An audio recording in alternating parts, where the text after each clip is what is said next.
que está saliendo. Empezamos a transmitir. Hola, ¿cómo amanecieron? Buenos días para todos. Buenos días, ¿cómo están? ¿Cómo van? Buenos días a todos. Buenos días, Nelly. ¿Cómo estás, Sara? Muy bien. Está saliendo. Bueno, bienvenidos a todos a este conversatorio de la Escuela en Tiempos de Pandemia, la ciencia detrás del COVID. Estamos pues muy emocionadas de estar aquí todas, de tenerlos a todos ustedes también presentes. Esto es un espacio que pues crearon las profesoras para que tengamos una dinámica diferente, entendiendo todo lo que está pasando con el virus, entendiendo por qué nos toca quedarnos en casa, cuál es el método en el que este virus ataca nuestros cuerpos. Y pues también, como es un conversatorio, queremos que todos ustedes estén participando activamente. Aquí los estamos leyendo. Ya vemos que, por ejemplo, está Julián Castaño, de 10A, Mariette de 11E, hay varios de 11D, 11E, de 10º. Entonces, nos alegra mucho que estén pendientes. Nosotros vamos a ir respondiendo sus preguntas. Entonces, los invitamos a que participen en el chat para que al final las preguntas como más relevantes las vayamos respondiendo. Pues yo se las voy a compartir a las profesoras para que ellas nos compartan en general sus conocimientos.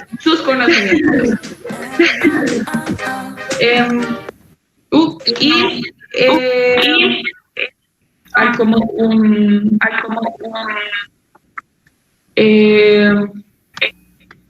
eco.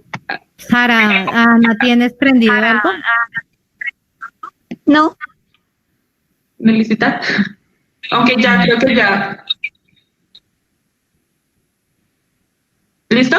Entonces, bueno, para que quede como el récord y para las personas pues que no son del colegio, me presento. Yo soy Sara Julio, yo soy periodista de la Universidad Sergio Arboleda y estamos con la docente Nelly Lozano, que es una docente que tiene 12 años de experiencia en ciencias naturales con formación en microbiología y medio ambiente, con una maestría en educación y ciencias de ciencias y tecnología. Y estamos con la docente Ana Milena Toro, docente con una experiencia de 18 años en enseñanza de ciencias naturales, con formación en biología y educación ambiental. Entonces, vamos a comenzar. De nuevo, les recuerdo y les invito para que estén participando en el chat. Nosotros estamos muy pendientes de las personas que estén escribiendo, nos estén haciendo preguntas. Y bueno, entramos ya en materia.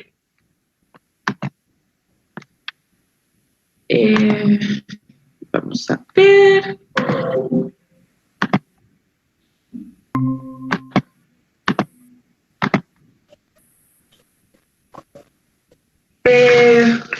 Bueno, entonces, ¿qué son los virus? Empecemos con este tema principal porque tenemos mucha confusión entre todos los organismos que nos pueden enfermar. Entonces sabemos que existen bacterias, sabemos que existen los virus, pero ¿qué son como tal? Entonces, Nelly, porfa, si tú nos puedes explicar qué son los virus y qué los componen. Bueno, gracias, Sarita, por esta presentación tan bonita. Bueno, chicos, hoy pues queríamos hablarles específicamente de qué son los virus, cómo nos enferman y demás cosas. Pues quería comunicarles que los virus pues son, como ustedes lo están viendo ahí en un gráfico que está en la presentación, pues no los consideramos organismos vivos porque pues son como inertes, son como unas, digamos que son sustancias químicas en las cuales su composición de pared está constituida por ¿qué tenemos? Creo que voy a hacer yo. Esperen un momento. Tenemos como devolución. Sí.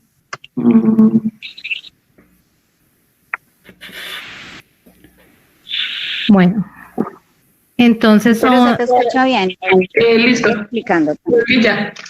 bueno, entonces están constituidos por una, como una pared lipídica y de proteínas que se llaman glicoproteínas. Esas glicoproteínas que lo estamos viendo ahí en el dibujito como unas antenitas, esas antenitas que ustedes están observando ahí, son como las proteínas que le permiten unirse a las células huésped. Nosotros vamos a tener en cuenta que estos organismos se pegan a células de manera específica. Entonces, esas antenitas que ustedes están viendo ahí, que son proteínas, se van a poder unir a las paredes de las células que van a invadir. Ellos dentro de su material van a encontrar, en la parte central ustedes están viendo, es el material genético de esos virus. Entonces ellos solamente están compuestos por ese material genético y por toda una estructura de proteínas que también le pueden ayudar a replicarse y demás. Entonces es como la estructura general de los virus, Sarita. Sí. Bueno, entonces podríamos deducir a partir de esto que los virus, como no son organismos vivos, ¿cómo los podemos tomar? Ana, porfa, explícanos como más a fondo este tema. Bueno, pues para todos, buenos días. No había tenido la oportunidad de saludarlos. Nos agrada mucho tenerlos en este espacio porque pues veíamos la oportunidad, como les estaba ahorita comunicando Sara y como les decía la profe Nelly, es una buena oportunidad para hablar de temas que están relacionados no solamente con lo que estamos viviendo actualmente, sino que son temas que vemos, los tratamos en la escuela, ¿cierto? Hacen parte de las temáticas y de los contenidos que hablamos diariamente desde el área de química y de biología, incluso desde la física. Entonces, pues nos pareció una muy bonita oportunidad para poderles explicar cómo de qué se trata, cómo funcionan. Entonces, como ustedes pueden ver, pues acá en pantalla, encontramos lo que es una bacteria. Entonces, ¿por qué quisimos traer el ejemplo de la bacteria? Porque también podríamos ver protistas, animales, plantas, pero la bacteria es de los organismos más sencillos que podríamos encontrar dentro de todos los seres vivos y vemos cómo está conformado, como ustedes ven allí, también tiene una membrana, ¿cierto? En donde se encuentran también unas proteínas. Algo muy similar podríamos encontrar con los virus. Sin embargo, vamos a mirar en qué radica la diferencia. Entonces, para que una bacteria se duplique, ¿cierto?, se pueda reproducir, tiene que recibir un estímulo. Ese estímulo es en donde encontramos la diferencia con los virus. A los virus no los estimula la temperatura ni la oscuridad, sino que el estímulo radica es en la célula con la cual ella va a utilizar su maquinaria, como ahorita ya les va a explicar mejor Nelly, y de esta manera, pues entonces los virus se pueden replicar, en cambio las bacterias no. La bacteria se multiplica o hace bipartición. Allí estamos viendo también otra forma de reproducción de las bacterias, que es la conjugación, donde ustedes pueden ver en el número 4, ¿sí? Allí encontramos el pilus o pili, que es el que tiene en su estructura la bacteria y que le permite que haya una conjugación o un intercambio de material genético. ¿Qué es la diferencia entonces? Que cuando la bacteria sí tiene el estímulo del alimento, de la temperatura, de la oscuridad o de la cantidad de luminosidad que haya, pues activa, ¿cierto? En su membrana celular, tiene unos receptores de proteína, allí se activan y llevan información al ADN que se encuentra en su interior en el citoplasma, es una célula procariota, y de esta manera entonces se da la orden dentro del mismo ADN de que empiece la bipartición o la replicación. En este caso, como ven allí, entonces se daría la conjugación, que es entre dos organismos, y bipartición cuando es uno solo.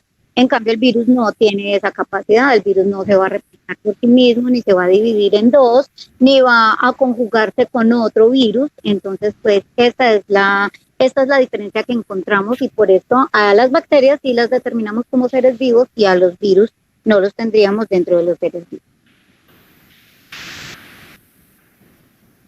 Bueno. Puedes seguir, Sarita. Bueno, si tienen preguntas, igual van a compartirlas y ya luego pues estaremos dándoles respuesta o ampliando también en la misma clase o por este medio estaremos dándoles respuesta. Sí, eso les iba a decir. He visto que muchas personas se han conectado.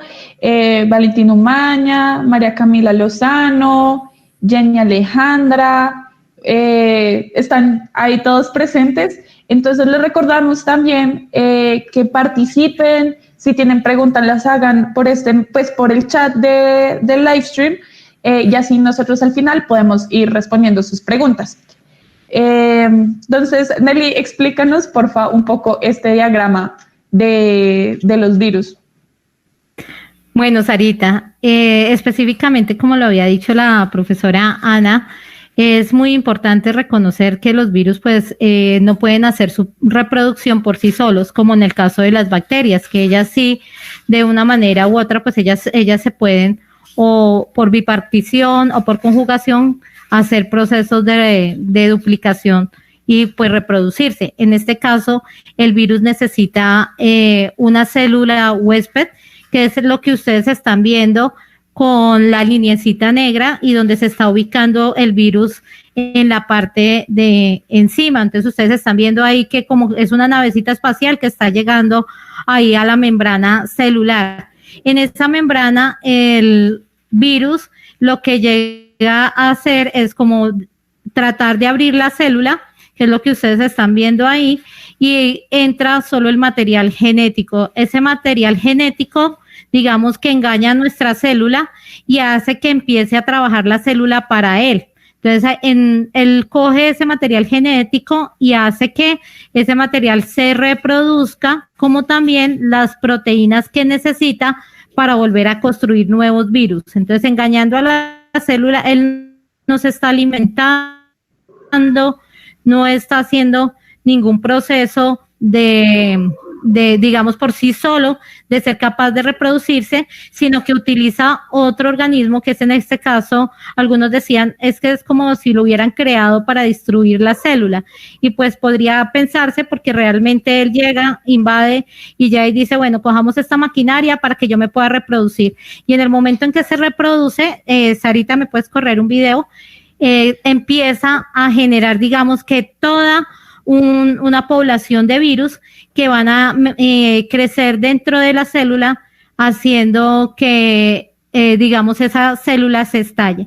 Sara les va a mostrar un video exactamente de este proceso, de cuando el virus llega a la célula, y en esa célula el virus, digamos, que empieza a generar un proceso digamos que no de reproducción, sino de multiplicación de virus dentro de las células. Estamos viendo en este caso una E. coli, que es lo que ustedes están viendo, son bacterias de E. coli.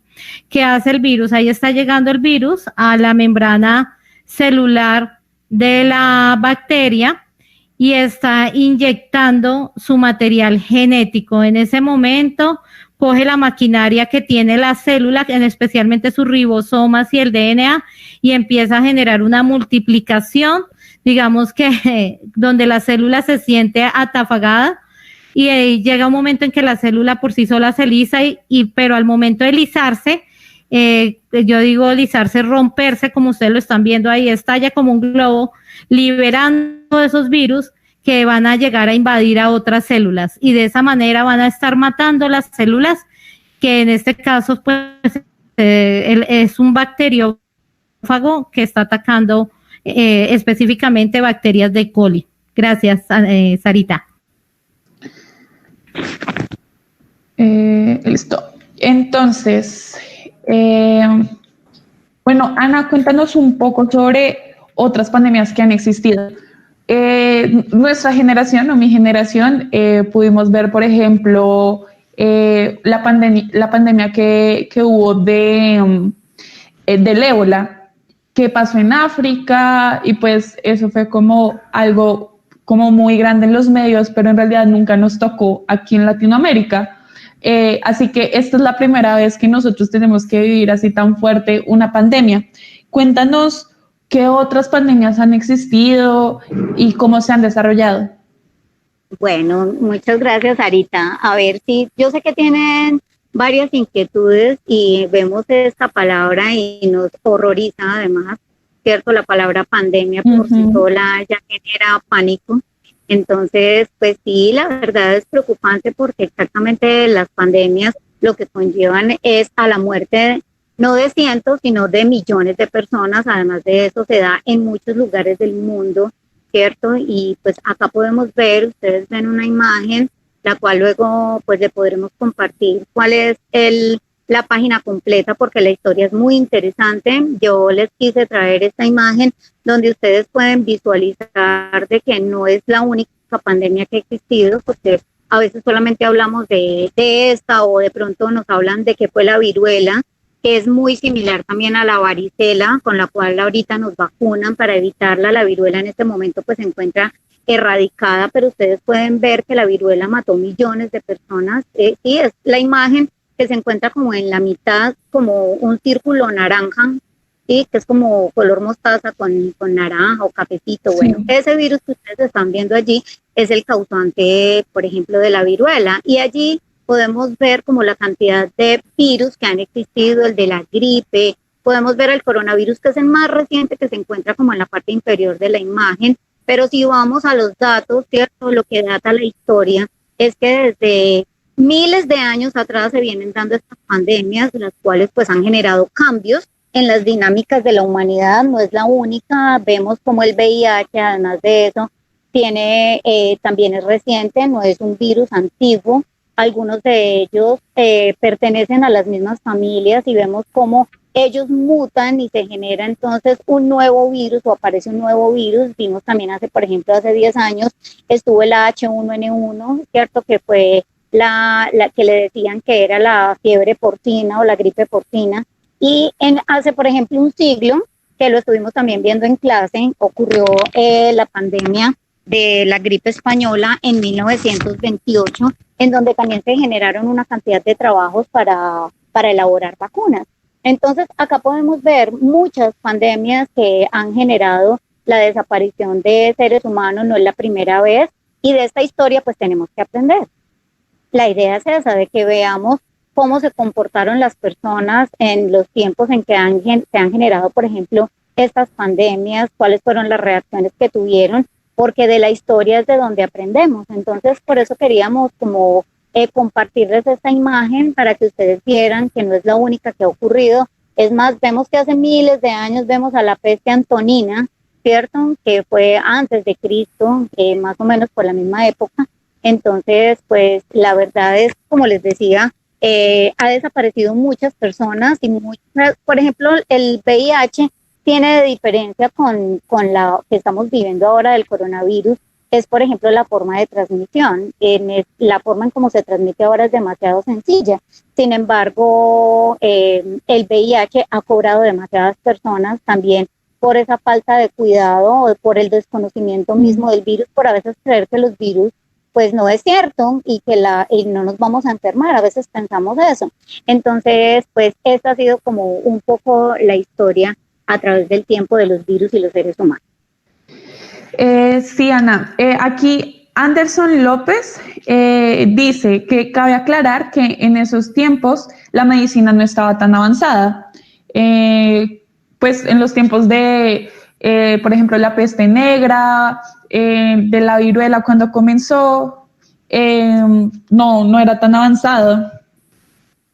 Exactamente, de eso es de lo que se trata también, de que nosotros hagamos los análisis de lo que ha ocurrido, cómo han evolucionado no solamente estos organismos y también otros organismos, porque no son los únicos que generan enfermedades, sino cómo el ser humano ha evolucionado con ellos, tratando de aprovecharse de esa tecnología que vemos hoy en día y de muchos otros mecanismos que han existido. Vemos por ejemplo, como en 1700, ¿cierto? Más o menos, fue como la gran explosión tecnológica de muchas maneras, cómo vino la aparición del microscopio, cómo además de eso todo ha sido de prueba y error. Además les vamos a compartir una lectura muy interesante, Nelly y yo la encontramos, sobre la historia, por ejemplo, de Luis Pasteur y qué ha hecho Pasteur o qué hizo y cuál fue como el legado que él dejó en medio de la humanidad, y ese va a ser un poco el tema del que vamos a hablar en clase próximamente.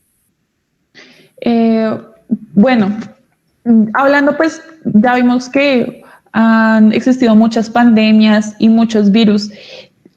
¿Qué variedad de virus existen? ¿Todos se enferman? ¿Todos se presentan de la misma manera?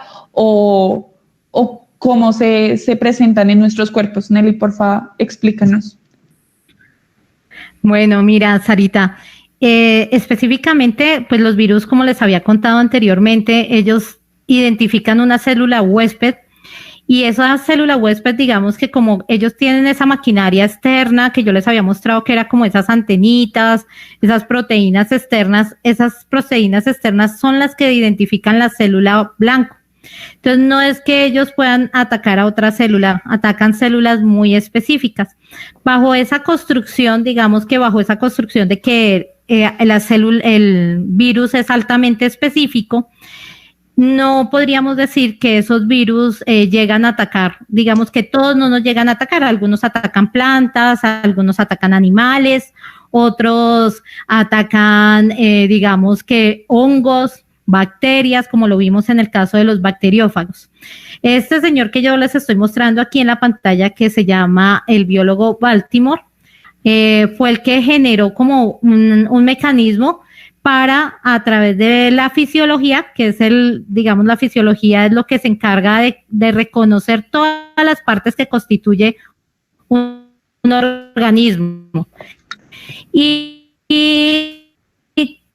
cogió estos virus y empezó a analizarlos, identificó unos hibros y pudo generar como una clasificación. Para eso utilizó pues específicamente una enzima que se llama transcriptasa inversa, que es capaz de convertir el RNA a DNA. Acuérdense que siempre nosotros vemos que el DNA convierte a RNA, o sea que llega a ser RNA mensajero y síntesis de proteínas. Pero en este caso lo que hace la transcriptasa inversa es coger el RNA, lo convierte en DNA y vuelve a hacer todo el proceso como si fuera a iniciar. Eso generalmente se ve en los retrovirus. Entonces él empezó a mirar que habían diferentes tipos de virus y que los virus específicamente se clasifican de acuerdo a su material genético.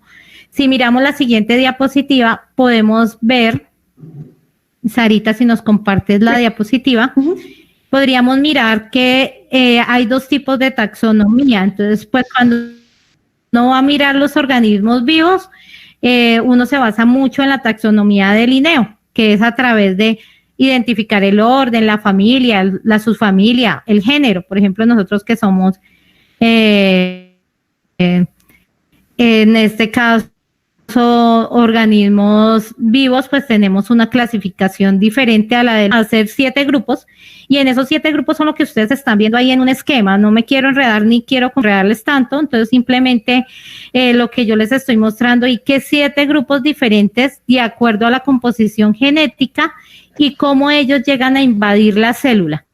Entonces, cómo cogen la maquinaria de la célula para sintetizar proteínas. Entonces, cómo todo lo van a hacer por mecanismos diferentes. Entonces, él logra generar una clasificación basado en el material genético.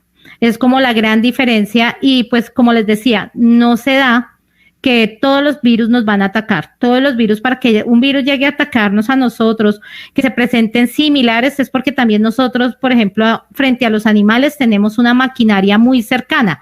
O sea, nosotros nos parecemos muy fácil a los animales, entonces digamos que los animales de pronto sí comparten algunos virus que los atacan a ellos y que nos atacan a nosotros también, por la similitud de las células. Pero, por ejemplo, ya ver como en el caso del bacteriófago, que es el organismo más patógeno que existe en la naturaleza, pues ese bacteriófago no nos va a atacar a nosotros porque ataca células específicas de bacterias y lógicamente si lo vemos allá, cuando lo veíamos en el virus anterior, en el video anterior, qué pena, cuando lo veíamos en el video anterior, pues lo veíamos cómo invade rapidísimo la célula y cómo pasa eventos diferentes, porque nosotros ya tenemos, digamos que otro tipo de maquinaria, otro tipo de sistema biológico que nos permite, digamos que responder de una manera distinta a los virus. Sigamos, Sarita. Bueno, aquí... Espero que les haya dado respuesta a la pregunta. Si alguno tiene una inquietud, pues nos la deja ahí. Aquí nos están preguntando un montón, están súper activos. Aquí, ay, se me perdió el... ya, Santiago Alzate nos pregunta, y creo que es una pregunta muy válida, y pues por como nos han dicho de dónde proviene el virus, nos dice, ¿por qué dicen que el virus proviene del murciélago? ¿Y qué tan cierto es eso? Bueno, Nelly, ¿contestas tú?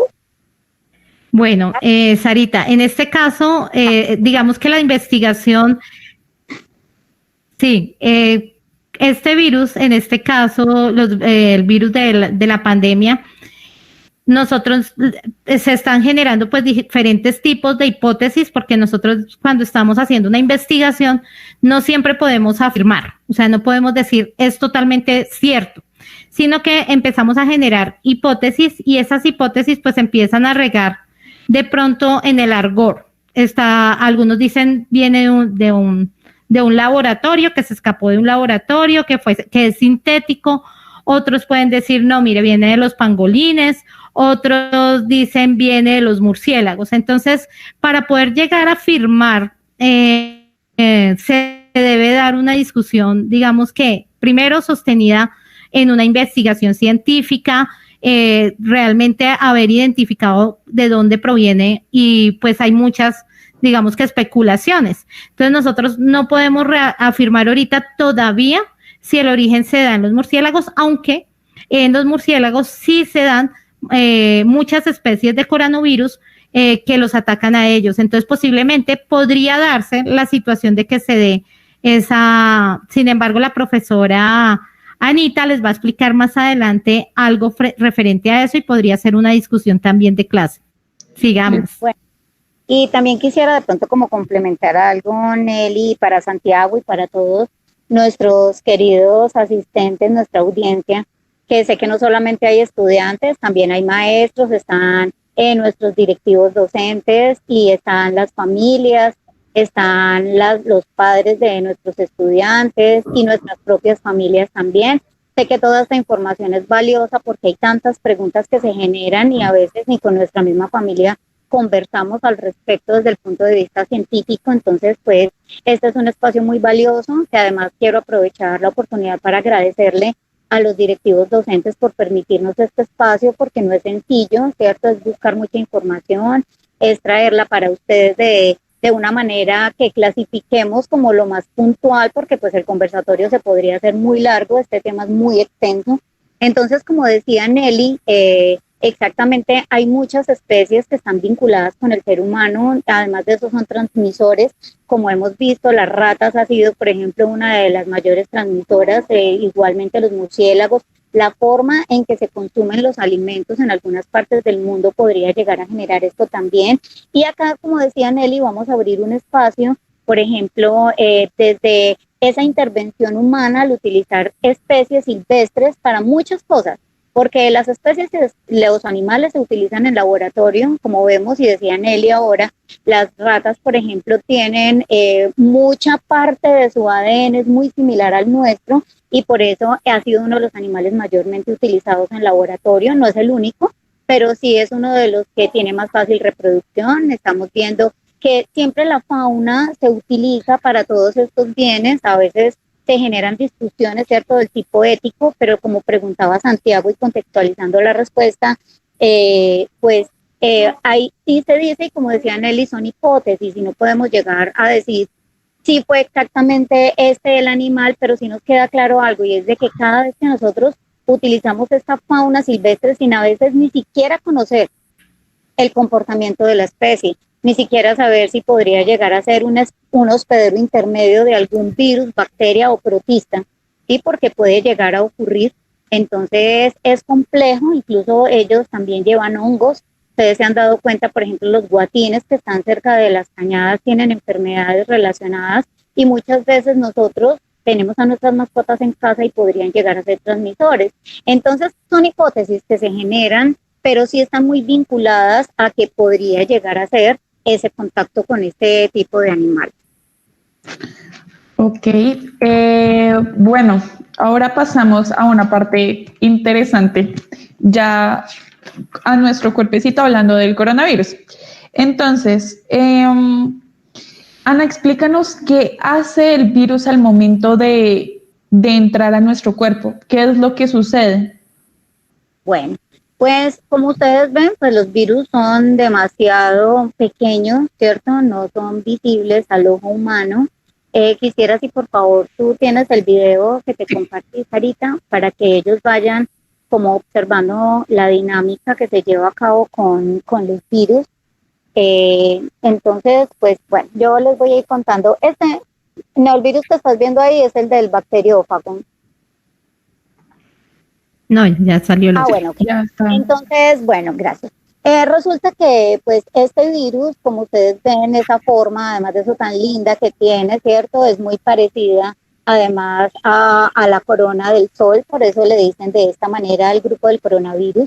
Nosotros podemos ver y hemos escuchado de qué manera entra entonces a nuestro organismo a través del contacto que hay por medio de las mucosas. Por eso nos dicen no te lleves las manos a la cara, no te quites el tapabocas agarrándolo desde la parte que nos cubre la cara, sino desde los resortes, porque todo este tipo de mucosidad es la que va a recibir el virus. Primero, donde se aloja, como todos los virus que generan la gripa, se va a alojar primero en las mucosidades de la garganta. Es cuando empezamos a sentir malestar, sentimos carraspera. Entonces, por ejemplo, esa carraspera, ¿de dónde viene? Es nuestro mismo sistema inmunológico atacando las células que se encuentran infectadas por el virus porque se detectan que hay una infección. De esta manera, cuando el virus entonces utiliza nuestra maquinaria, nuestras propias células de defensa identifican, como ustedes están viendo allí, ahorita van a ver un macrófago cómo empieza entonces a destruir estas células, pero como son nuestras células, nuestras propias células infectadas, utilizando entonces o vinculado con ese ADN o esa porción de ARN que tiene el virus, entonces el sistema inmunológico empieza a atacar. Al dañar nuestras propias células, por eso nosotros sentimos malestar en la garganta. Lo que pasa es que este virus es altamente invasor, además de las células que se encuentran en el tejido pulmonar, y allí es donde se aloja finalmente.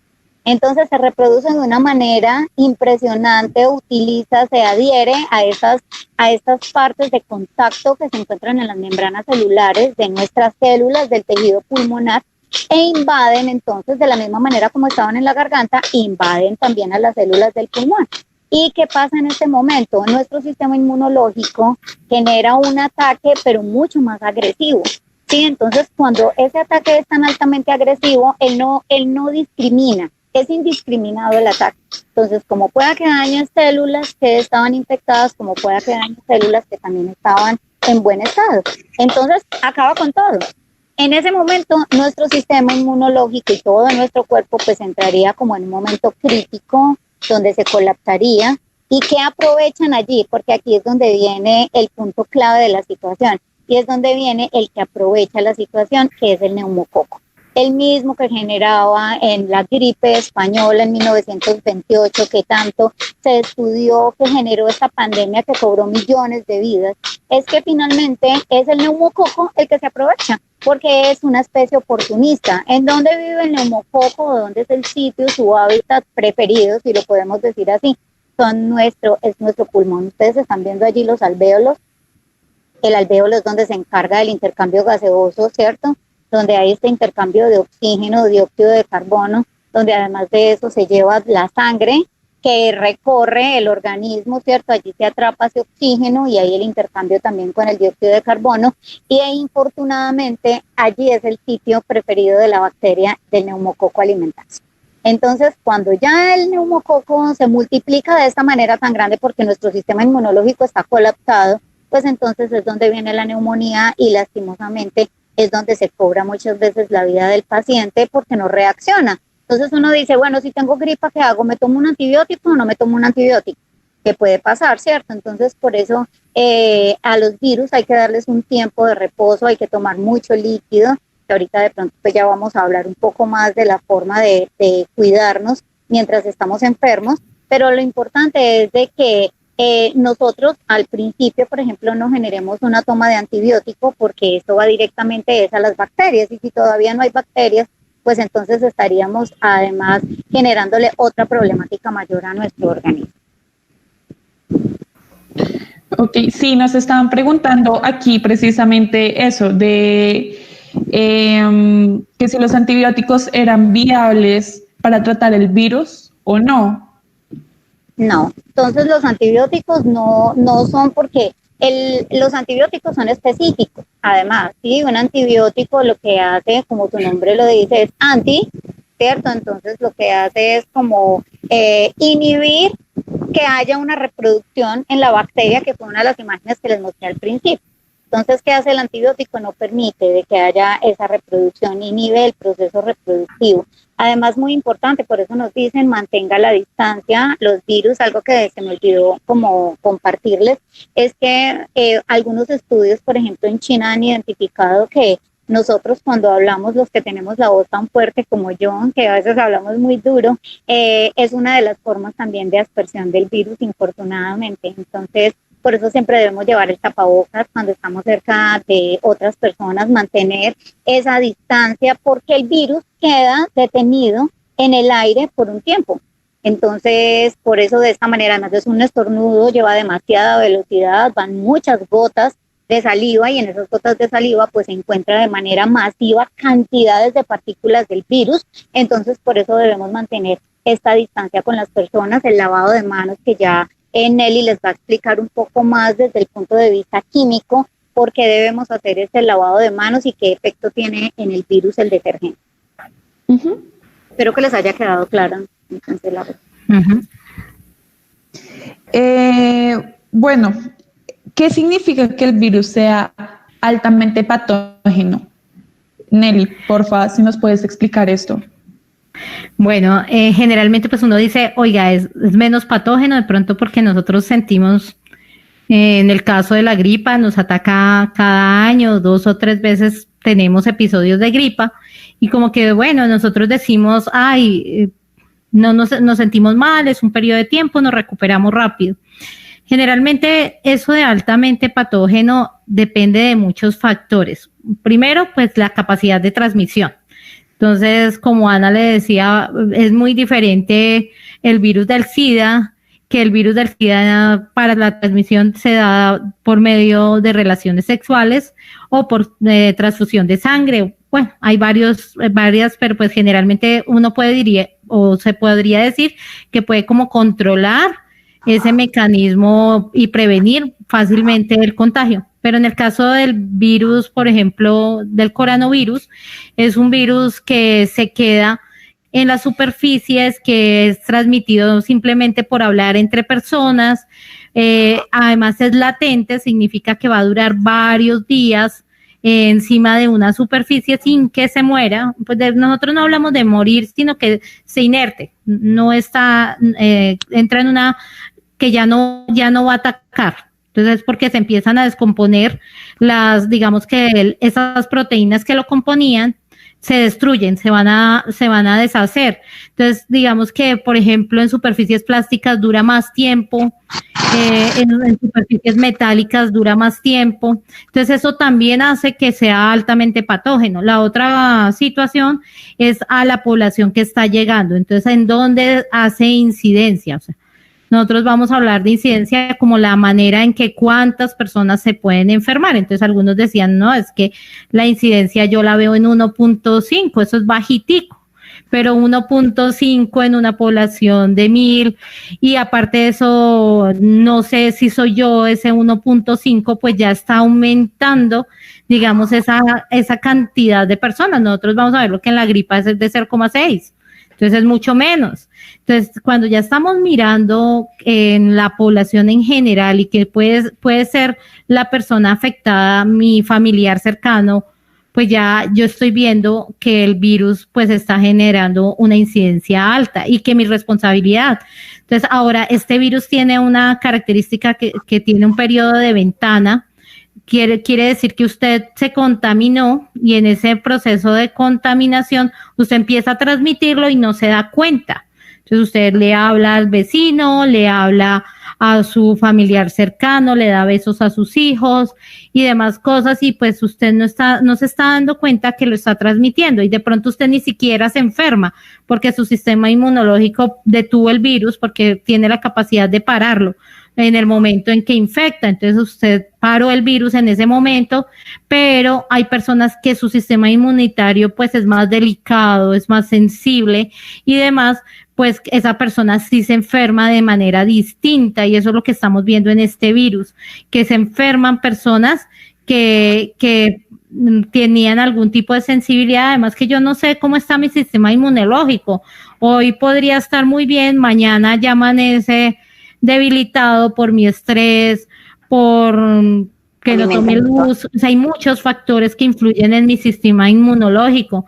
Pues Anita, que me está haciendo la aprobación, yo creo que Anita conoce de este tema más que de pronto en este caso desde la química, pero nos interesa saber también muchas veces que esos virus que permanecen así latentes y que se distribuyen en la población, pues aumentan la capacidad de distribución. Es por eso que a nosotros nos han dicho: paren un momento, quédense quieticos, quédense en las casas, que si el virus no le llega a usted, no se puede difundir. Es que cada vez que las personas salen y aumentan su presencia afuera, aumenta la posibilidad de contagio y aumenta la posibilidad de llevarlo a las casas, mientras que si el virus no encuentra un cuerpo humano donde distribuirse, el virus por sí solo desaparecería. Es una de las teorías. Hay otras teorías también que dicen: no, salgamos todos y miremos cuántos nos enfermemos, que hay una inmunidad que se crea entre todos, y eso también podríamos optar por esa, pero ya nos ha costado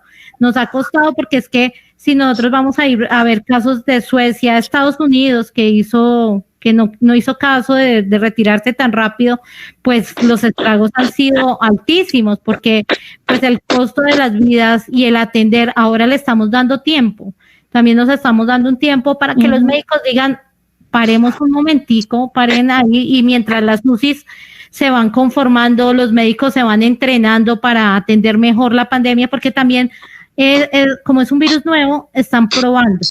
Los médicos, digamos que están ensayando. Y si nosotros le damos ese tiempito de ensayo, que es quedarnos un poquito quietos, yo sé que a veces aprima el bolsillo y pues nos sentimos como que esto nos está llevando a costos muy altos, de pronto económicos, porque no nos podemos sostener, pues nos preocupamos. Y es ahí donde trasciende el compartir. Trasciende el ser capaz de que si yo tengo y tengo de más, pues le doy al que no tiene. ¿Por qué? Porque así él también puede parar y no está con la urgencia de salir a enfermarse.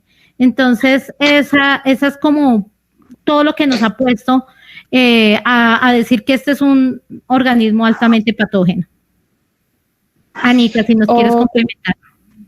No, pues la verdad, de pronto complementando un poco lo que dice Nelly y ya yéndonos a la parte social y anímica, que a veces como que nos agobia, porque se agobian los papás, se agobian ustedes que son los estudiantes, nosotros también hemos sentido que se multiplican muchas cosas, pero pues primero está esa vida y mirar de qué manera podemos evitar. No es que vamos a evitar enfermarnos, porque la verdad es un poco complejo.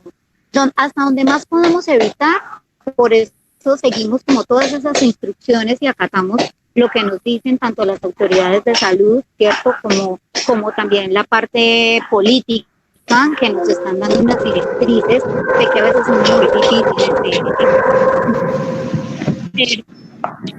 pero si nosotros no paramos de qué manera, de pronto, ¿sí me escuchan bien? Bueno, estamos perdiendo un poco. Sí, bueno, si nosotros podemos evitar o ralentizar, como decía ahora Nelly, el proceso, podríamos de pronto hallar de que si nos enfermamos, nos atiendan de la manera adecuada en la clínica. Porque acá el problema es que cuando todos nos informamos de manera masiva, pues no hay personal de salud para que nos atiendan, ni va a haber tampoco de pronto los mecanismos dentro de los hospitales para que nos puedan atender. Entonces, de pronto es como de esa manera generar como una conciencia social de qué ocurre. Por eso les digo, decir que no nos vamos a enfermar, queda muy complejo llegar a afirmarlo, porque lo más seguro es de que sí nos vamos a enfermar mucho y de pronto nuestro organismo va a estar muy preparado. En esto de la alimentación es indispensable, es un factor fundamental, porque siempre hay que tener, para que el sistema inmunológico se encuentre fortalecido, la alimentación debe de ser adecuada. Ustedes ven, además de eso, también mucha información, alguna de esas resulta siendo falsa, otra pues es acertada, ¿cierto? Donde nos dicen que consuma tal alimento, que para que se mantenga el pH del organismo, que para que se mantenga alcalino, ácido, básico. Bueno, nos dicen una cantidad de cosas que muchas veces uno dice, de tantas que hice, pues seguramente algunas de ellas me terminaron haciendo efecto. Entonces siempre estamos buscando como la manera de estar lo mejor posible. Entonces, una de las maneras que tenemos es exactamente pues no angustiándonos tanto porque hagamos o dejemos de hacer algunas cosas, pues no se va a acabar la vida. Sin embargo, hacer algunas cosas indebidas sí podría acabar con nuestra vida y con las de nuestras familias.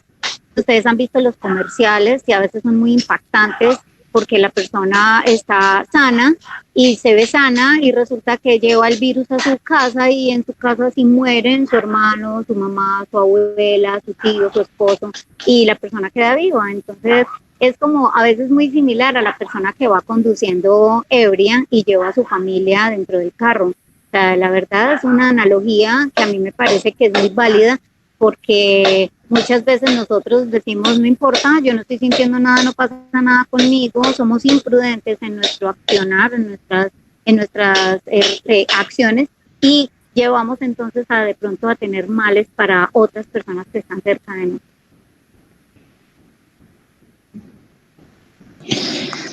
Aquí tenemos una pregunta de Camila Suárez. ¿Por qué este virus se demora tanto en presentar síntomas? O hay veces personas que son asintomáticos. ¿En qué depende esto? Bueno, generalmente los virus cuando entran al cuerpo, digamos que ellos están llegando como a un ambiente nuevo. Es como cuando aterrizara o llegamos a una ciudad nueva y demás, pues es una analogía también. Está reconociendo cómo invadir, cómo infectar, cuáles son las células huésped, y digamos que el cuerpo también, pues, digamos que no tiene muchísimas células, entonces él va a ir a infectar unas y de pronto nosotros no estamos sintiendo todavía porque son poquitas las células que se están infectando.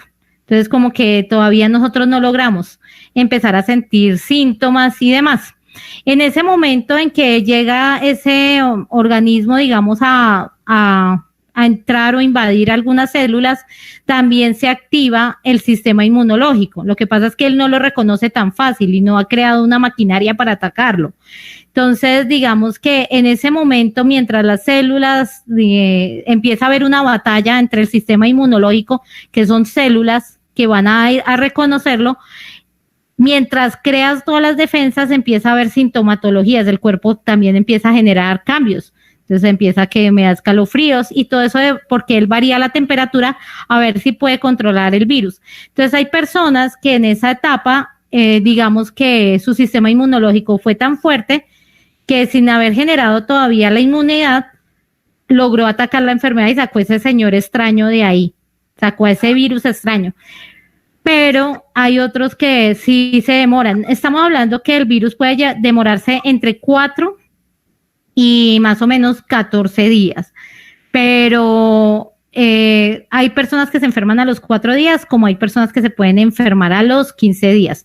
A veces, y también para detectarlo, hay como un periodo de ventana. O sea que usted le pueden tomar una muestra hoy y puede salir negativa, pero mañana ya le puede salir positiva o pasado mañana. Entonces, no, eso se da específicamente por esa condición que les estaba diciendo de que el virus todavía no ha invadido, todavía no hay suficiente crecimiento. Tal vez yo tomo una muestra y el tejido no había contaminación, entonces pues yo no lo puedo detectar de manera inmediata. Entonces es difícil, digamos, que ver esa situación de esa forma. Y nosotros diríamos, todavía no se ha detectado la enfermedad, todavía no me pueden decir que yo tengo esa enfermedad.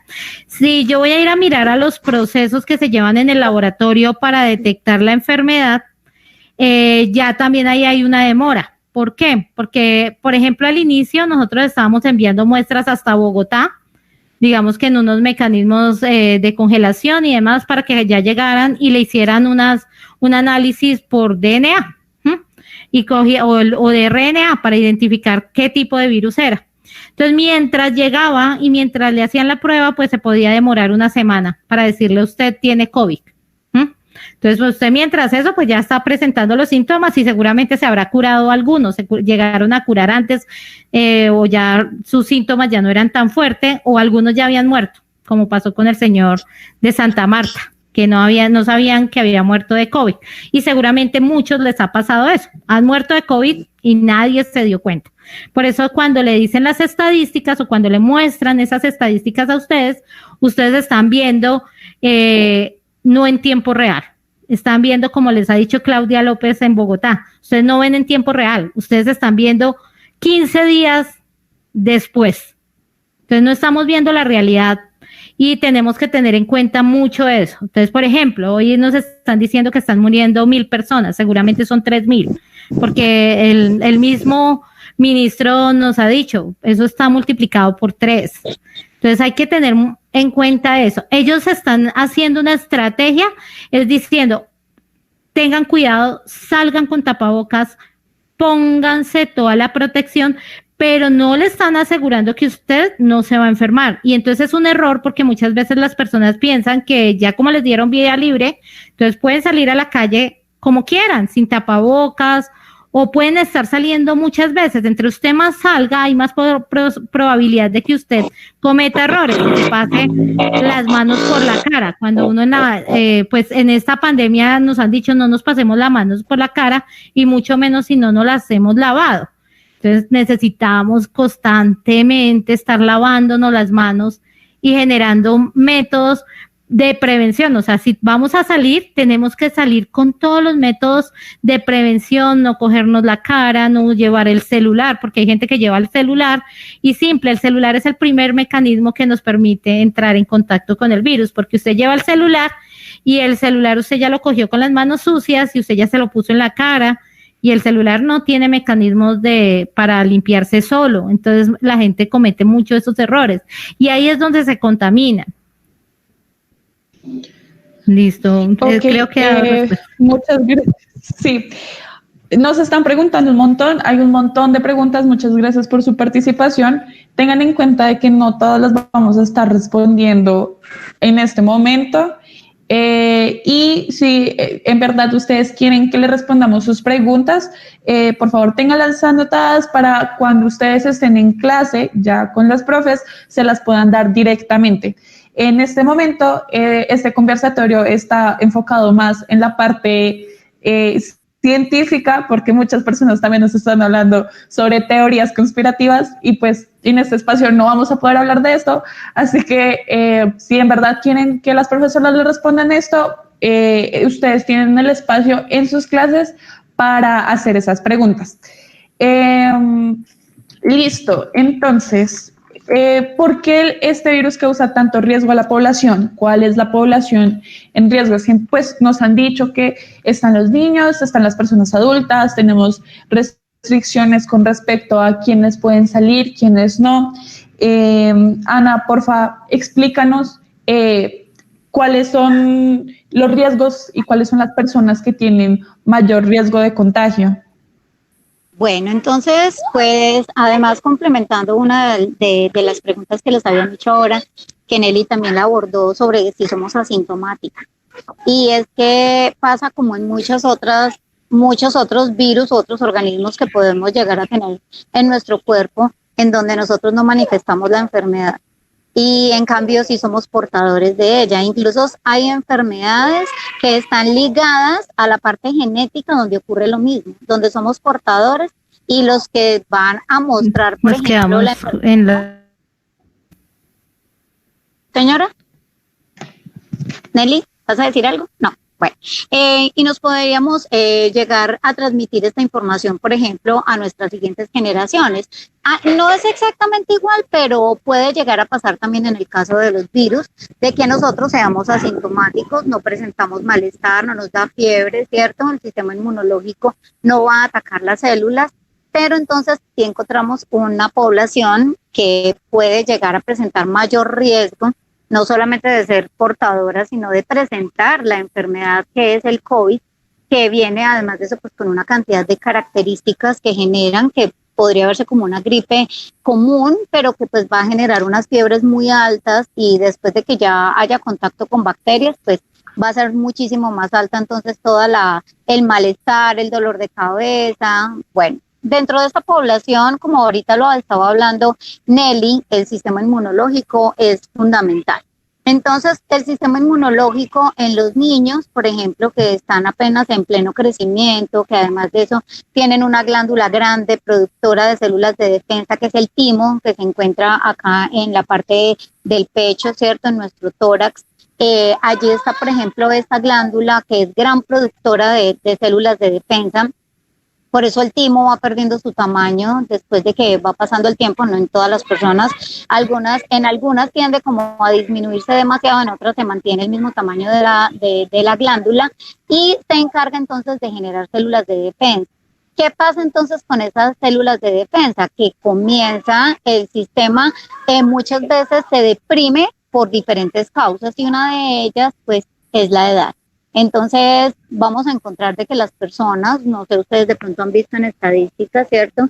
Nos dicen que los mayores de 70 años no deben de salir, han sido una de las instrucciones. ¿Por qué? Porque son personas que tienen su sistema inmunológico, no tienen la misma capacidad, ¿cierto?, de enfrentar una situación, por ejemplo, de infección o de enfermedad. Incluso esto lo podemos ver reflejado también en el cáncer. No significa que el cáncer solamente le dé a las personas de tanta edad, pero sí tiende a que esto sucede porque las células envejecen, las células pierden su capacidad de hacer mitosis, de regenerarse, de tener todos sus organelos en las mejores condiciones, de hacer ese proceso mitótico que es de replicación. Y entonces, ¿qué sucede? Eso se ve o se visualiza en el sistema inmunológico. Entonces, por eso es que solicitan de que las personas que sean mayores de cierta edad pues sean las que de pronto tengan como los mayores cuidados, porque sí es una población de riesgo.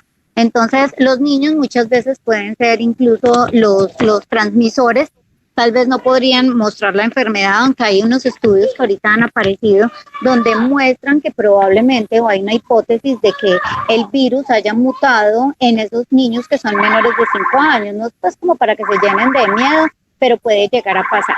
Entonces, el virus, por ejemplo, ha generado como cierta mutación y se ha vuelto específico de la población menor de 5 años. Entonces, ¿por qué pasa esto? Por lo mismo, por el sistema inmunológico. Entonces, esta es la causa de que haya una población que es riesgo, pero en riesgo estamos todos, porque no podríamos saber en un momento indicado este sistema inmunológico si presenta fallas por estrés, por alimentación, porque se deprime por alguna situación. Eso pasa cuando, así se le llama, cuando el sistema inmunológico ha disminuido su capacidad, lo puede deprimir otra enfermedad, puede generar esa depresión en el sistema inmunológico, sí, que es por ejemplo el caso del VIH. Esto es lo que genera, es un virus de inmunodeficiencia y lo que hace es deprimir el sistema inmunológico. De allí viene su misma palabra, lo que significa. Entonces, hay muchas cosas que podrían poner en riesgo, pero como les decía, pues las poblaciones de mayores de cierta edad o personas que han tenido también enfermedades anteriores o que han tenido, por ejemplo, o que son fumadoras, que consumen tabaco, que consumen alcohol, que tienen de pronto diabetes, que sufren de obesidad, podrían llegar también a presentar, porque es una de las causantes de que el sistema inmunológico se deprima con mayor facilidad que las otras personas. Ana, acá nos han preguntado, creo que lo han preguntado varias veces, con respecto a las mujeres embarazadas, el virus, ¿cómo afecta a una mujer embarazada y si hay también un riesgo para el feto? Bueno, hay algunos estudios pues que se han realizado donde hemos visto como los resultados que se han hallado y pasa lo mismo con las mujeres embarazadas. O sea, una mujer embarazada no está enferma, porque estar embarazada no es estar enferma, pero sí tiene unas condiciones especiales donde todos nuestros sistemas, además de eso, se tienen que reordenar, tienen que generar equilibrio en la producción de hormonas, en la producción, en la misma replicación, ¿cierto?, de las mismas células. Hay muchas situaciones que cambian, como les decía, no estamos enfermas cuando estamos embarazadas, pero sí hay cambios y esos cambios también son importantes en las madres que son gestantes, donde se podría llegar, por ejemplo, a contraer el virus, generar la enfermedad, ¿cierto?, de convertirse en una persona sintomática de la enfermedad y tener entonces pues toda la sintomatología del COVID y sabemos los riesgos que hay, por ejemplo, en una mujer embarazada de consumir antibióticos, que podría finalmente ser una de las terapias para poder atacar la infección si da neumonía. Entonces se aumenta el riesgo muchísimo más porque pues la mujer está embarazada. Entonces, como se han generado tantos cambios, podría también traer riesgo para ese bebé. Algunos estudios muestran, por ejemplo, que el bebé se infecta, otros dicen que no, que en la placenta no permite que el virus pase, pero pues vemos que el virus además de eso es demasiado pequeño, es muy pequeño, entonces hay un riesgo grande y ahorita hay una campaña también para esos bebés recién nacidos de que se evite cualquier contacto con personas. Si las personas por lo general somos cuidadosas con los recién nacidos, evitamos cogerlos con las manos sucias, le decimos a las personas por favor se lava la mano antes de tocar al bebé, que si el tetero se cae, ¿cierto? O el chupo, alguna cosa se cae, estamos en constante limpieza. Ahora imaginen con el riesgo de que haya un virus porque no sabemos cómo puede reaccionar. Si bien no hemos visto de que la población afectada sean los menores de edad, sí podría llegar a generar, porque es que el virus muta, puede mutar fácilmente, ¿cierto? Que eso es lo que hemos visto y lastimosamente pues esa es como una de las cosas que más impacta a la ciencia y que genera como mayor controversia y angustia también para muchos de ellos, porque mientras no se haya generado la vacuna, que se reconozca de qué manera va entonces como a hacer el ataque al virus específicamente, pues hay muchas situaciones que podrían convertirse en riesgo. Ok, bueno, ahora vamos a hablar de las vacunas. En los comentarios han estado hablando mucho sobre, o pues preguntando mucho sobre las vacunas, sobre cuándo se van a generar, los estudios, también otra vez historias conspirativas sobre el gobierno, las vacunas, pero en específico, bueno, ¿qué significa una vacuna? ¿Cómo funciona una vacuna? O sea, empecemos con lo más básico. ¿Qué son las vacunas y cómo funcionan en nuestro cuerpo? Bueno, cuando estábamos hablando, pues alguno de los mayores aportantes, digamos que a nivel histórico, del desarrollo de las vacunas fue Pasteur. Y entonces cuando Pasteur empezó a crear vacunas, ni siquiera sabía que lo que estaba cogiendo era organismos vivos, ya fueran bacterias o virus, y organismos, como en el caso de los virus que no son vivos. Y él llegó y dijo, bueno, probémoslo con esta persona. Él como que pudo hacer la prueba directa prácticamente del cultivo al niño, y se dio cuenta que podía obtener la vacuna contra la rabia. Sin embargo, eso no es tan fácil como lo pensamos. Una vacuna que como ya todos lo reconocen, porque muchos nos hemos aplicado para la prevención de diferentes enfermedades. Entonces, pues nosotros sabemos que nos las aplican y que prácticamente como que no nos vamos a enfermar.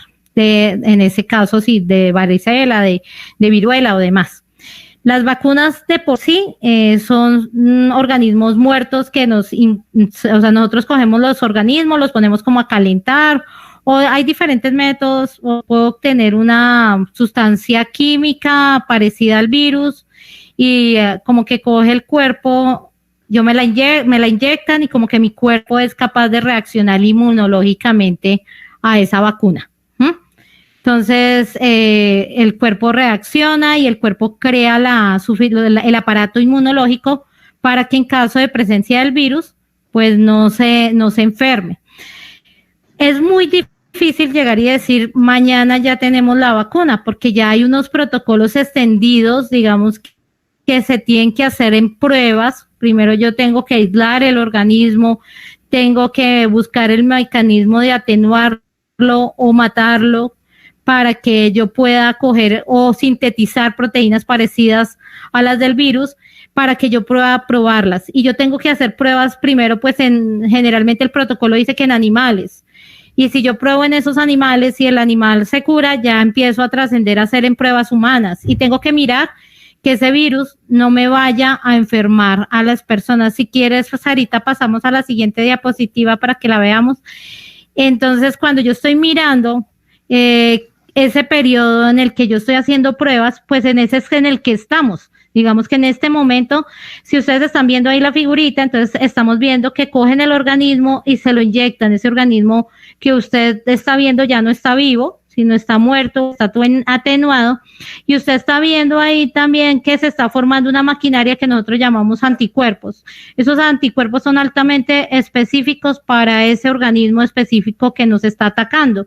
Entonces, el hacer este proceso funcional y que funcione y que la población realmente se vea beneficiada, pues necesita pruebas. Y digamos que en estudios anteriores uno podría decir entre 5 y 10 años haciendo prueba para una vacuna. Ahorita estamos en una urgencia eminente, necesitamos sacar una vacuna en menos de un año y tenemos que acelerar las pruebas y mirar que realmente esas pruebas funcionen y que no vayan o sea, el remedio no vaya a ser peor que la enfermedad, porque ahí podría generar alto riesgo que la sustancia que nos vayamos a inyectar nos pueda enfermar peor. Entonces, es por eso que nos vamos a demorar todavía en generar una vacuna, que eso no sea de manera inmediata. Entonces, necesitamos tener como un poquito de paciencia y eso es el tiempo que nos están pidiendo de que es en la casa, salga lo menos posible, trabaje en casa, si va a salir, protéjase para que usted no se enferme. Nelly, nos han estado preguntando, y es una duda como latente entre todos, ¿por qué no han utilizado la base de otra vacuna para el coronavirus, para la vacuna del coronavirus? Bueno, sí se está haciendo. Ya se ha sacado, porque pues como les decía, a nivel científico dicen el coronavirus es un tipo de influenza o gripe, ¿sí? Entonces ya se han sacado vacunas para el SARS, para otros tipos, digamos, del coronavirus, pero este es otro. Entonces este no es el mismo. Los virus cuando mutan toda su maquinaria externa. Entonces si yo voy a poner la del SARS, pues viene el SARS, de pronto, como es parecida, de pronto el sistema inmunológico genera una respuesta, pero de pronto no es la respuesta que nosotros esperamos, que sea que no nos cause la enfermedad. Y de pronto, pues no la aplican, pero no funciona de la misma manera. Entonces, a eso se le están haciendo pruebas. Entonces, están tratando de utilizar esas vacunas, tratando si realmente es suficiente y nos da la inmunidad para el coronavirus, pero como el organismo es totalmente distinto, tienen obligatoriamente que probar las vacunas que son específicas para el virus y más cuando ya el virus está generando mutación. ¿Por qué genera mutación? Porque es que es muchísima la población que se está enfermando. Si no fueran sino poquitos los que nos enfermáramos, si hubiéramos hecho caso y si todos nos hubiéramos guardado los 40 días, todos, pues seguramente el virus no existiría. Bueno, aquí tenemos una pregunta mientras las otras personas se conectan, de Nicolás Salgado, que cuando esas proteínas que tiene el virus al descomponerse puede causar otro tipo de enfermedad. Esa es la pregunta que nos están haciendo en el momento. Cuando se descompone. No, realmente cuando ya esas proteínas se rompen, ya decimos que el virus pues se destruyó. Uh-huh. ¿Por qué? Porque él necesita toda la maquinaria completa para poder generar la enfermedad. Hay algunos organismos que se llaman priones, que son más pequeños que los virus, y que son solo proteínas, también causan enfermedad, que es la que causó la fiebre de las vacas locas. Pero eso es un caso específico y es totalmente, digamos que no es que se haya generado de un virus. Son totalmente independientes, se replican diferente y es distinto a tener en cuenta que se descompuso un virus ya cuando usted limpió, por ejemplo, en el caso de usar jabón, lo que hace el jabón es romper esas glicoproteínas, porque es como tener aceite sobre aceite, se diluyen esas proteínas y realmente el virus se destruye. El mejor remedio para acabar los virus es el jabón, porque permite la ruptura de las membranas que construyen al virus. Sarita, dale siguiente, porfa, que ahí sí, se ve. Aquí estamos hablando. Bueno, aquí hay otra pregunta, mientras esperamos a que se conecten, que dice, se ha hablado que el virus puede llegar a ser endémico. ¿Qué tan cierto es? Bueno, contesta, Nelly. Bueno, endémico hace referencia a que se queda en la población. Por eso, si ¿quieres contestar, Anis? Sí. Bueno, que iba a decir sí, lo mismo. Cuando algo es endémico es porque es de un lugar específico. Y eso significa el endemismo, que yo solamente lo encuentro en un lugar y no lo encuentro en ningún otro sitio. Como por ejemplo cuando hablamos de especies endémicas, que la palma de cera es endémica del departamento del Quindío, porque nosotros solamente encontramos la palma de cera con las condiciones que tiene la palma, ¿cierto? De Xeroxilium quindihuense es un sitio específico que es en el Quindío. Y si ustedes van y buscan, hay otras palmas de cera en el mundo, pero como Xeroxilium no hay otra especie, entonces es endémica. Lo mismo aplica para los virus, para las bacterias, hongos, animales, del que ustedes quieran hablar. Entonces el endemismo es cuando es... Muchas gracias a todos por estar presentes, por estar tan activos. En verdad, escribieron un montón de preguntas. Claramente no faltan las personas que estuvieron molestando por el chat, pero pues la idea era que ustedes pudieran participar, ustedes pudieran estar como atentos a este espacio que las profesoras y el colegio les abrió a ustedes para que tuvieran otra manera de interactuar y pues ahorita con la pandemia y con esta crisis, pues que no podemos estar en una clase físicamente, tenemos unos espacios virtuales los cuales podemos aprovechar al máximo. Y muchísimas gracias a las profesoras también por invitarme para hacer las preguntas. Ha sido una experiencia muy chévere y pues siempre también estamos aprendiendo cosas nuevas. Y al final pues queríamos hablarles un poco sobre que es importante precisamente por todo lo que hablamos de quedarnos en casa, de tener unos protocolos de seguridad, pues de bioseguridad para no contagiarnos, no contagiar a otras personas. Y pues no sé, las profesoras, ¿qué quieren decir para finalizar este conversatorio? Anita. Bueno, no, a todos agradecerles muchísimo, porque como decía Sara, es un espacio que nos brindó la institución, es hablar es tal vez hablar hasta de lo mismo que escuchamos en las noticias, ¿cierto? Lo que ustedes han leído, tal vez son muchos de los temas que vemos en el aula de clase, pero queríamos salir de ese contexto para poder conversar entre nosotras, que además de eso nunca podemos conversar Nelly y yo en una clase a la misma vez, que nos encanta porque tenemos muchas cosas en común, vemos además de eso muchos de los procesos que llevamos con ustedes de manera muy similar, hablamos de temas muy similares en el aula, entonces pues este fue un espacio muy bonito que nos permitieron pues nuestros directivos, nuestro coordinador John Mario, nuestro rector Javier García, entonces es un espacio que se generó para ustedes, entonces pues lo hicimos con todo el cariño, procuramos buscar el material que más ustedes pudieran entender de pronto en cuanto a los videos, a los diálogos que íbamos a mantener, porque este tema da para mucho. Acá podríamos estar un tiempo, no se imaginan, de grande, más con Nelly, que es microbióloga, sí, porque pues estudiar biología, una licenciatura en biología no es el mismo énfasis de la microbiología que lo tiene, por ejemplo, Nelly. O sea que ella tendría muchas cosas más para contarles a nivel químico de los comportamientos que tienen virus, bacterias, hongos, protistas y es muy interesante que todos aprendamos. Yo he aprendido mucho de ella y juntas hemos podido pues construir este espacio para ustedes. Entonces es agradecerles que estuvieran allí, que estuvieran haciendo sus comentarios, que preguntaran a nuestra familia, a las familias de ustedes, a sus papitos que estuvieron allí acompañándolos también, pues agradecerles, y a ti, Sarita, por tu disposición, tu tiempo, por todo lo que nos regalaste, porque eres muy profesional en todo lo que hiciste. Entonces me encantó haberte conocido y que este espacio que nos regaló exactamente esta situación crítica, pues me haya permitido conocerte a ti y estar en este espacio contigo y con Nelly. Así que muchas gracias a todas dos. Gracias.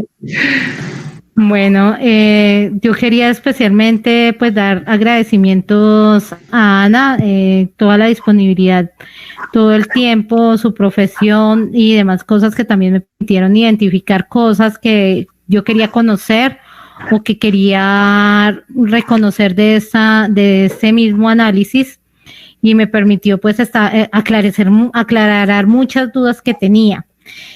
Quiero agradecer al colegio porque pues nos brinda la oportunidad de tener un público diverso, tener jóvenes, tener personas mayores, tener familias que están vinculadas a generar diálogos.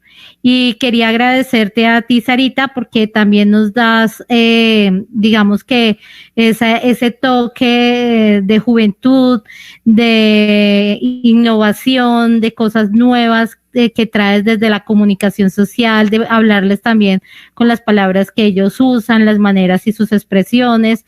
Estás más cerca de ellos de pronto en este momento que nosotras, y eso también nos dio frescura y te agradecemos mucho. Entonces, a todos los que participaron y los que ya pues pudieron retirarse, o si quieren más tarde conectarse a ver de nuevo el streaming, porque pues igual hay muchas cosas que se dejaron ahí, digamos que en la tinta. Esto es como el concepto de varias cosas, y pues la otra invitación es no crean tanto en cosas conspirativas, y pues porque realmente es importante mantener el conocimiento científico y realmente investigar qué es cierto y qué no es cierto. Entonces es importante que lo aclaren y no que se dejen llevar, porque de pronto los hace cometer errores.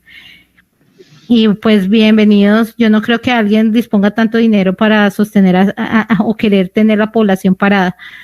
Realmente uno no viene sino a este mundo a mirar cómo se mueve. Entonces, y cómo interactúa. Entonces, pues, esa es como mi cierre y demás. Entonces, te dejo, Sarita, ya para cerrar completamente. Bueno, muchas gracias a todas las personas que se conectaron. Muchísimas gracias a las profesoras y al colegio. De nuevo les reitero que todas las preguntas que no pudieron ser respondidas, no las pudimos compartir aquí en el live stream. Se las pueden decir a las profesoras. Ustedes siguen teniendo esos espacios de educación en los cuales ella les puede dar respuesta a todas sus dudas. Y les agradecemos mucho por haberse conectado, haber estado con nosotras en este espacio. Muchísimas gracias. Gracias. Chao. Chao. Que